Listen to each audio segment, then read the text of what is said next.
আসসালামু আলাইকুম। সবাইকে স্বাগতম জানাচ্ছি নতুন আরেকটি রেসিপি দেখার জন্য। আজকে আমি একটা তেলাপিয়া মাছের রেসিপি শেয়ার করব। আশা করছি সবার কাছে অনেক ভালো লাগবে এবং এই রেসিপিটি তৈরি করা অনেক সহজ। তো চলুন মূল রান্নায় চলে যাচ্ছি। তো প্রথমে আমি প্যানে তেল গরম করতে দিয়েছি আর একটা তেলাপিয়া মাছ নিয়েছি মাঝারি সাইজের। মাছটাতে লবণ এবং হলুদ মাখিয়ে নিয়েছি। মাখিয়ে নিয়ে ভাজতে দিয়েছি এবং সেই সাথে আমি দুটো টমেটো, একটার বড় সাইজের রসুন, দুটা পেঁয়াজ আর শুকনো মরিচ নিয়েছি। আপনারা চাইলে এখানে কাঁচা মরিচ দিয়েও এই রেসিপিটা তৈরি করে নিতে পারেন। তো সবগুলো আমি ভালোভাবে ভেজে নেব। তো ভিডিওটি যদি ভালো লাগে তাহলে অবশ্যই শেয়ার করবেন আর একটা লাইক দিয়ে ভিডিওটি দেখা শুরু করবেন। তো আমার সবগুলো ভেজে নেওয়া হয়েছে, আমি উঠিয়ে নিয়েছি।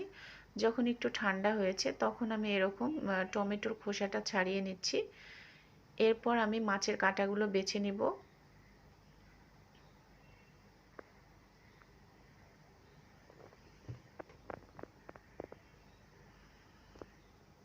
কাঁটাগুলো আমার বেছে নেওয়া হয়েছে। আমি এখানে একটু লবণ দিয়ে মরিচগুলো ভালোভাবে এভাবে হাত দিয়ে গুঁড়ো করে নিব। আপনারা চাইলে এই ভর্তাটা কিন্তু পাটায়ও তৈরি করে নিতে পারেন। এরপর আমি যে পেঁয়াজ এবং রসুনটা ভেজে রেখেছিলাম সেটা দিয়ে খুব ভালোভাবে হাত দিয়ে মেখে নিচ্ছি। লবণের পরিমাণটা একটু বুঝে দিতে হবে, কারণ আমরা মাছ ভাজার সময় লবণ দিয়েছি একটু। তো এরপর টমেটোটাও আমি এভাবে মেখে নিচ্ছি।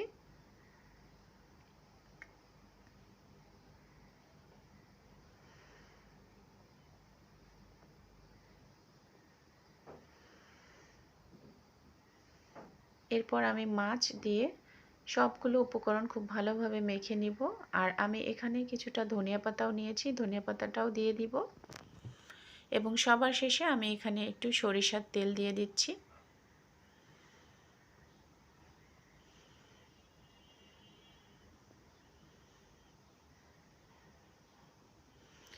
তো দেখুন কতটা সহজে এবং ঝটপট এই ভর্তার রেসিপিটা তৈরি হয়ে গেল। আশা করছি সবার কাছে ভালো লাগবে আর আপনারা একবার হলেও বাসায় ট্রাই করে দেখতে পারেন। এটা খেতে কিন্তু অসম্ভব মজাদার। তো এতক্ষণ সাথে থাকার জন্য সবাইকে ধন্যবাদ।